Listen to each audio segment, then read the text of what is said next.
우리 지역의 현안과 이슈를 짚어보는 헬로 이슈토크 시간입니다. 지난 2월 26일 국회에서 첨단 산업 육성을 골자로 한 이른바 에너지 3법이 통과됐습니다. 여기에는 2032년 태백시의 준공 예정인 지하 연구시설과 관련한 고준위 방패장 특별법도 포함되어 있습니다. 관련 법 통과로 우리나라에서는 처음으로 강원도의 고준위 방패물 관리에 필요한 연구시설이 들어서게 됩니다. 자, 오늘은 이 지하 연구시설 과연 무엇인지 자세히 들여다보도록 하겠습니다. 자, 원주 오픈 스튜디오에 이재학 한국원자력환경공단 고준위 사업본부장 나오셨습니다. 안녕하세요. 예, 안녕하십니까. 예. 한국원자력연구원에서 고준위 사업본부를 담당하고 있는 이재학입니다. 네, 인사 말씀도 해주셨네요. 자, 제가 이게 사실 좀 어려운 내용이어가지고 저도 생소합니다. 고준위도 그렇고. 자, 먼저 원자력항공공단에 대해서 좀 잘 모르시는 분들 계실 것 같아요. 좀 어떤 일 하는 곳일까요? 예, 저희 한국원자력항공공단은 2009년 1월에 방사능 관리법에 따라서 설립된 준정부기관입니다. 네. 그러니까 말씀드리면 원자력 발전소나 그다음에 병원, 산업체에서 발생하는 방사능 폐기물을 관리하도록 정부로부터 위임받은 국내 유일의 방패물 관리의 전담 기관입니다. 그렇군요. 자, 그 한국원자력환경공단이 좀 역할 중에 가장 중요한 부분은 또 뭐라고 볼 수 있을까요? 저희 공단의 그 미션은 방사능 폐기물을 안전하고 효율적으로 관리하여 우리 국민의 생활과 환경을 보존하는 것이 우리 공단의 미션입니다. 이 미션을 위해서 우리 공단은 이제 아까 말씀했던 원자 발전소나 병원, 산업체에 발생하는 방사능 폐기물을 안전하게 인수, 또 저장, 운반, 궁극적으로는 땅 속에 묻는 처분을 이제 하게 되어 있고요. 이런 과정에서 국민의 안전과 환경을 보존하는 것을 하기 위해서 저희는 이제 방사능 폐기물 관리 시설을 건설, 운영하고 또한 기술 개발, 또 인력 양성 등을 하고 있습니다. 예. 이게 사실 그냥 일반 폐기물이 아니고 이게 방사성 폐기물이기 때문에 사실 좀 두려움도 좀 많고 그러는데 그거는 조금 이따가 제가 좀 여쭤보기로 하고 오늘 주제 관련해 가지고 좀 이야기를 바로 나눠볼게요.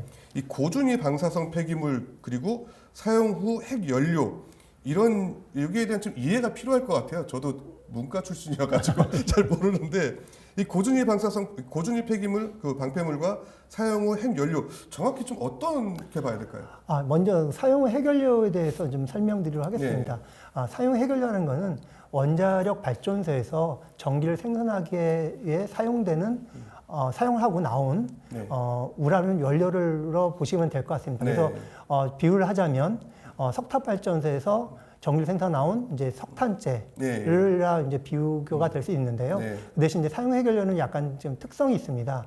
그러니까 원래 원자 발전소에서 이제 전기 생산하기 전에 사용되는 그 연료를 사용전 핵연료라고 하는데요. 이 사용전 핵연료는 3에서 5%의 우라늄 235하고 그다음에 95에서 97%의 우라늄 238로 구성되어 있습니다. 그래서 이거는 처음에는 우리 인간이 가까이서 만지거나 볼 수도 있는 그런 안전한 이제 물질인데요. 이것이 이제 원자로에 들어가서 전기를 생산해서 핵분해를 하게 되면은 이 우라늄 235가 플루토늄이라든가 네튠륨, 아메리슘, 그다음에 세슘, 스트론륨 이런 것 같은 이제 강한 방사성과 높은 열을 발생하는 이제 물질로 변화가 됩니다. 그래서 이것들은 되게 이제 인간한테 많은 위해를 줄 수 있기 때문에 인간들에게 그 나쁜 영향을 주지 않도록 이제 안전하게 오랫동안 관리할 필요가 있는 이제 물질이 이제 사용 핵연료가 되겠습니다. 그리고 고준위 방사능 폐기물은 이제 무엇이냐면요. 이런 방사능 폐기물 중에서 방사능이 높거나 또 열을 많이 발생하는 거를 이제 고준위 방사성 폐기물로 보고 있는데요. 이건 이제 법적으로 우리나라에서 원자력과 방패물을 규제를 담당하는 원자력안전위원회에서 고준위 방패물이라는 것은 반감기가 20년 이상인 알파 핵종을 방출하는 핵종으로서 열 발생량이 세제곱미터당 2kW 그리고 1g당 4,100회의 방사능 농도를 가진 물질을 고준위 방사능 폐기물로 이제 분류하고 있습니다. 그러면은 제가 이해한 게 맞는지 모르겠습니다. 사용 후 핵연료 같은 경우는 좀 사람한테 유해한 물질들이 많이 포함되어 있고 이 전에는 만져도 괜찮고 하지만 그 후에는 그 사용 후 핵연료는 유해한 물질들이 많고 그리고 고준위 방패물 같은 경우는 열을 분출하면서 이게 인간에게 좀 유해할 수 있는. 예, 맞습니다. 예. 예. 아, 그렇군요. 저도 좀 어렵게 이해를 하고 있는데, 예, 일단 그렇다는 거 좀 아시고요. 자, 우리나라의 경우 이 고준위 방패물은 대부분 또 사용 후 핵연료라고도 뭐 많이들 하잖아요. 이런데 좀 이유가 아까 듣기로 살짝 다른 것 같은데 이유가 있을까요? 아, 예. 말씀드린 이제 사용 해결료라는 것은 이제 그 안에 약간 유해한 물질도 있고 해서요. 사용 해결을 어떻게 관리하느냐에 따라 좀 달라집니다. 그래서 우리나라 같은 경우에는 이제 원자력 정책을 최종 심의하는 기구인 원자력진흥위원회에서 네. 사용 해결료를 이제 폐기하겠다고, 그러니까 처분하겠다고 결정을 하게 되면은 이제 고주위 방사선 폐기물이 됩니다. 네. 그러니까 그런 결정 과정이 있어야지만이 사용 해결료가 이제 고주위 방사선 폐기물이 되고요. 아직 우리나라는 그렇게 사용 해결료를 이제 고주위 방사선을 결정을 안 했기 때문에 약간 그 구분을 하고 있습니다. 아, 그렇군요. 예. 근데 이 사용 후 핵연료라고 해서 이게 사용 가치가 끝난 건 아니라고 들었거든요. 아, 예. 어떤 특성을 갖고 있을까요, 이거는?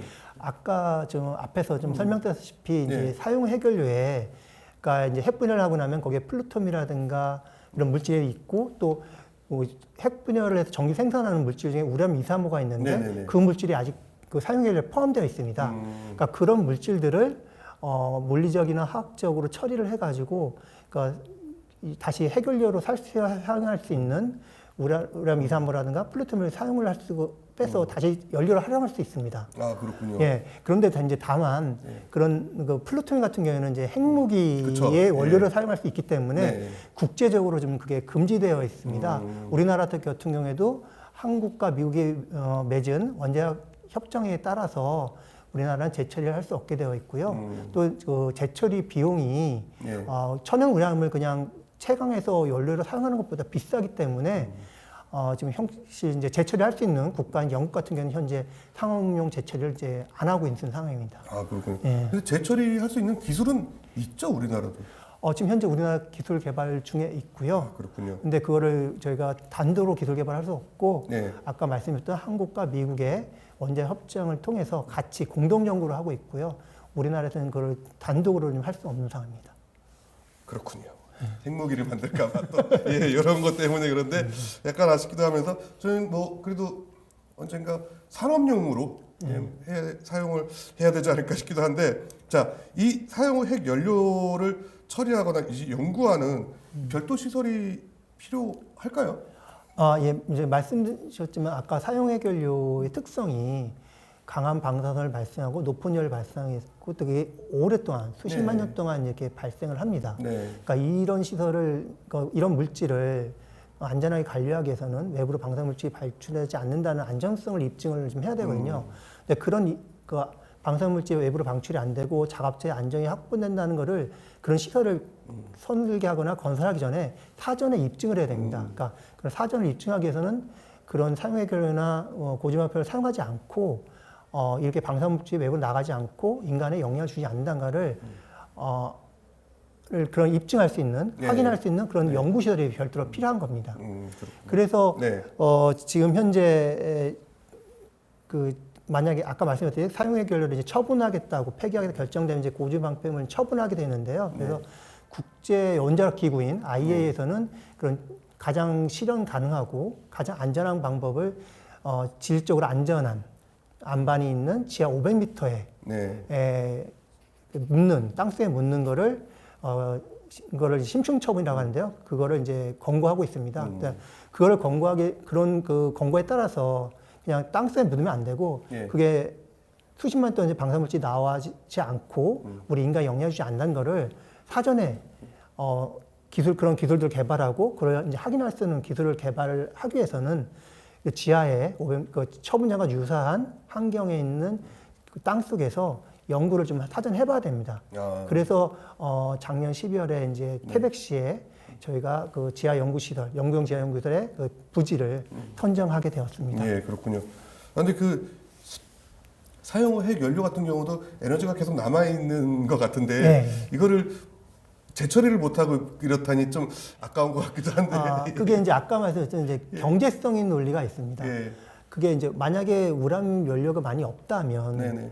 그거를 재처리해서 경제에 쌓으면 하면 되지만 네네. 먼저 가장 경제성인 문제, 그러니까 그게 지금 현재 제철인 비용이 비싸고 또 가장 큰 거는 이제 핵무기 네. 만들 수 있는 기술이 되기 때문에 국제적으로 지금 금지하고 있는 상황입니다. 그렇군요. 자, 이제 본격적으로 이제 태백 지하연구시설 이야기에 좀 들어가 볼 텐데 이름만 들으면 참 확 와닿지가 않아요. 이제 네. 구체적으로 이게 어떤 역할을 하는 시설일까요?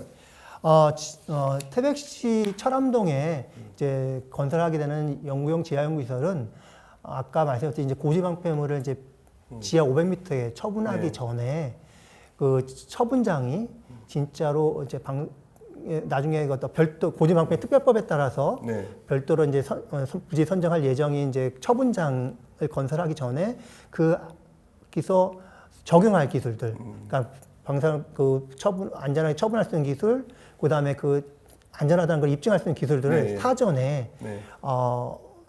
그런 사용해려나 방사물질을 사용하지 않고 어떤 안전성을 확인하기 위한 그런 기술들 개발하기 위한 지하 500m에 설치되는 그런 순수한 연구시설입니다. 자, 제가 갑자기 궁금한 게 방금 그 폐기물을 사용하지 않고라고 말씀하셨는데 네. 지하 연구시설이 들어서면은 주민들도 그렇고 뭐 많은 분들이 그럼 여기 핵폐기물 들어오는 거 아니야? 이렇게 생각하시는 분들 많거든요. 예, 맞습니다. 예. 그 폐기물 들어오는 건가요? 안 들어옵니다. 아까도 예. 말씀드렸듯이 네. 연구용 지하연구소에서는 사용에 관련 방사물질 전혀 들어오지 않고요. 네. 거기서는 이제 그런 유사한, 그러니까 아까 말씀드린 사용에 관련 이제 열이 많이 발생하지 않습니까? 네네네. 그러면은 그 열과 동일한 발생은 뭐 히터를 사용한다든가 네. 아니면은 이제 방사능 누출을 보려면은 이제 이게 어떻게 지하에서 흐름이 같은 거니까 그걸 확인할 수 있는 뭐 현관물질, 유사한 물질들을 네. 사용하지 방사성 물질이라든가 방사능 폐기물 뭐 사용 해결은 전혀 사용하지 않고 순수하게 연구만 하는 시설입니다. 그렇군요. 연구만 하기 때문에 폐기물이 굳이 안 들어오는 됩니다. 예. 연구 입증해야지 폐기물이 들어왔어요. 네, 맞습니다. 예. 예. 그러면 혹여라도 나중에 예. 이게 입증이 되고 나서는 나중에라도 이제 들어올 수 있는 여지는 있는 건가요? 그거는 네. 제가 보기에는 어렵다 보고요. 네. 지금 현재 세계적으로 많은 연구용 지하연구들이 있지만 네. 거기에 방사능 폐기물이 들어가는 처분장을 전하는 시설은 없습니다. 거기 왜 그러냐면은 처분장은 네. 그 조건이 되게 까다롭습니다. 거기는 최대한의 어떤 그 굴착이라든가 둥구를 이제 불을 뚫을 때 그 훼손이 많이 안 돼야 되고 최대한의 그 자연환경을 유지해야 되는데 연구용 시설에서는 일단 최적의 기술을 개발해서 다양한 실험들을 합니다. 그럼 많은 굴착이 되면 이미 안반이 많이 훼손되기 때문에 네. 거기를 처분장으로 활용하기는 되게 어렵고요. 그래서 그리고 또 처분장의 요건이 되게 질적으로 까다롭습니다. 네. 근데 연구용 시설은 그렇게 까다롭게 하지 않거든요. 지리적으로도. 예, 왜냐면은 까다롭게 하게 되면은 되게 타이트하게 되기 때문에 우리가 보다 안정성의 그 여유를 좀 확보하기 위해서 약간 이게 그 어떤 기준이 이렇게 까다롭지 않은 그것을 연구용 지하연구를 부지를 확보해서 거기서 연구를 하기 때문에 이게 처분장 부지로 전환되기는 많이 어렵다고 보시면 될 것 같고요. 그렇군요. 또 처분장 부지는 지난달 2월 27일 날 국회 통과한 고지방패 특별법에 따라서 네네. 부지 선정을 별도로 하게 되어 있습니다. 그래서 이게 연구용지는 전혀 별개의 시설이라고 말씀드릴 수 있겠습니다. 제가 듣기로는 이 폐기물이 예. 육상으로 운반이 어렵다. 이거는 안 된다고 하는데. 뭐 육상으로 운반하는 게 안 되는 건 아니고요. 네. 근데 이제 도로에다가 이게 왜냐면 운반 용기가 한 100톤 정도 됩니다. 예. 그러니까 이게 육상으로 운반하기가 되게 어렵고 이거 전용도를 깔거나 전용 철도를 깔아야 되는데 그런 비용이 많이 들고 네. 또 그 지나가면서 이제 어떤 주민들도 이제 많은 그쵸, 살다 그쵸. 보니까 네. 이제 바닷가 쪽에서 해상으로 운반하는 게 좋기 때문에 바닷가 쪽에 좀 그 어떤 선호하는 네. 지역이라고 보시면 될 것 같습니다. 그렇군요. 처분장으로는. 예. 그 연구시설 들어선다고 태백 시민 여러분들 불안해하지 않으셔도 될 것 같습니다. 자, 그렇다면 이제 이 고준위 방패물 연구시설이 생김으로써 이 지역에 좀 많은 변화나 성과도 좀 기대 효과도 있을 것 같아요. 좀 어떤 것들이 있을까요? 먼저 저희 입장에서 보면은 우리나라의 그 고지방패물 처분장을 건설하는 데 필요한 부지 평가 기술이라든가 처분 기술이 해외 선도국인 핀란드나 스웨덴 비해 약 60%밖에 안 됩니다. 아, 예. 예. 그동안 우리가 이런 연구시설이 없기 때문에 연구를 본격적으로 못했었거든요.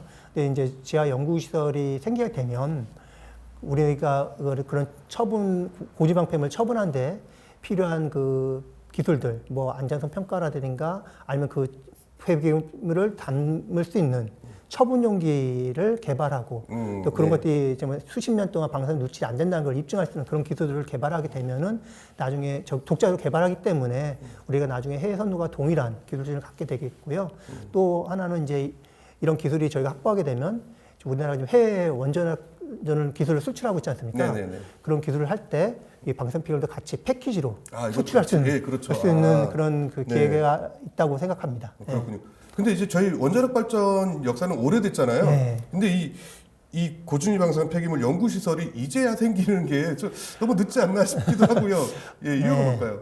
아, 그동안 이제 저희가 이제 원자력 발전소 1978년 고리 1호기에 이제 원전 시작했었고 네. 그 전에도 이런 그 처분이 아닌 이제 중간 지정을 이제 별도로 설계해서 부지 선정을 이제 과거에 중재 처분을 같이 했었으나 네, 네. 이 사용 해결에 대한 되게 많은 오해와 그 위험하다는 물질 때문에 그걸 그동안 못했었고요. 네. 그래서 2005년도에 이제 중저리는 이제 경주에 처분장을 이제 확보해서 지금 현재 저희 공단이 안전하고 건설하고 운영하고 방사능 처분장을 운영하고 있는데 네. 고준위에 대해서는 이제 2005년도에 어떻게 했냐면은 고준위 방패물 관리에 대해서는 국민적 그 의견을 들어서 공감대 하에서 이제 국민 공감대 하에서 이제 결정하겠다고 해가지고 그걸 가지고 저희가 2013년하고 15년 네. 그렇게 하고 또 문재인 정부 때 19년에서 21년까지 이렇게 두 차례 공론을 해서 고지방패를 앞으로 처분하겠다는 그런 계획을 정부에서 수립을 했고요. 네. 그다음에 이 연구에 대해서도 그동안 그 고지방패 기술 개발하는 계획이 확정이 안 됐었습니다. 근데 작년 2월에 아까 말씀드렸던 우리나라의 원자력 정책의 그 최고 심의기구인 원자력진흥위를 통해서 고지방패물 R&D 로드맵이라는 게 확정이 됐고 그 로드맵에 연구용 지하연구를 이제 확보 사업 계획이 포함되어서 작년부터 저희가 이제 연구용 부지 선정을 착수했고 이제 작년 12월에 이제 태백시로 확정이 됐기 때문에 네. 이제 본격적으로 이 연구용에 대한 지하연구에 대한 사업을 추진하게 되었습니다. 그럼 지금 만약에 그 연구 시설이 생긴다 그러면 그 철암 지역에 예. 그 공단만 들어가는 건 아닌 거죠? 그렇습니다. 저희가 공단이 이 그 처분 그러니까 연구시설에는 저희 공단 지원들도 있지만 또 이제 뭐 다른 지질이라든가 또 원자력 쪽에 연구하시는 분들도 같이 와서 이제 연구를 하고 또 이제 대학들도 와서 네. 이런 우리나라 처음 있는 시설이지 않습니까? 지하대학가 네네네네. 거기에 관계된 학교에 와서 이제 같이 연구할 수 있는 그런 시설로서 하고요. 또 우리 저희가 생각하고 있는 거는 해외와도 공동 연구를 하고 또 저희가 이제 고지특별법에 따라서 처분자 부지 선정할 때 사람들이 백문이불여일견하고 네. 국민들이 이제 오셔가지고 이제 지하연구실 이런 거고 처분이 이런 거구나라고 보시면은 네. 국민들이 이해도가 높고 수용성이 높아질 거 아닙니까? 그러니까 또 어떤 관광시설, 국민이 어떤 체험할 수 있는 그런 네. 시설로서 활용을 해서 이제 관광에도 많이 유치를 하려고 좀 하고 있습니다. 우리나라뿐만 아니고 그러면 세계적인 핵 물리학자들도 상당히 많이 찾아올 거고 네. 그리고 연구를 하기 위해서 뭐 하루 이틀 일주일 한 달이 아니고 오래 있어야 되잖아요. 네, 그렇습니다. 거기에다가 많은 국민들이 또 찾아와서 네. 이렇게 한다 그러면은 오히려 철암 같은 경우는 지금 석탄보다 지금 핵으로서 더 제3의 또 이런 발전이 또 이룰 수 있을 것 같은데 자 끝으로 이제 앞으로 이 사업 좀 어떻게 준공되고 어떻게 지금 추진되고 있는지 그리고 시민 여러분들께 당부의 말씀 같이 예. 해주시죠. 이제 그 태백시에 건설되는 연구용 지하연구의 그 사업비가 약 5천억입니다. 네. 그렇기 때문에 이제 정부의 그 예비 타당성 조사를 이제 통과를 해야 되고요. 그래서 저희 공단의 목표는 올해 예비 타당성 조사를 통과하게 되면 네. 내년 26년부터 부지소와 설계를 좀 하고요. 29년에 이제 지자체 태백시의 건설 인허가를 받고 29년 하반기부터 건설을 해서 32년까지 건설을 마치고 33년부터 이제 본격적으로 운영을 하려고 하고 있고요. 그리고 이제 이게 그 저희가 건설한 동과 병행해서 또 부지 지질 조사 네네. 이런 방법들이 또 연구를 같이 병행하게끔 되어 있고요. 네. 이제 그다음 2030년대 본격 운영이 되면 이제 거기서 이제 저희가 지금 계획 갖고 있는 22개의 기술을 개발하기 위해서 앞으로 20년간 운영할 계획을 갖고 있습니다. 헬로 이슈토크 오늘 준비된 시간은 여기까지입니다. 시청해주신 여러분 고맙습니다.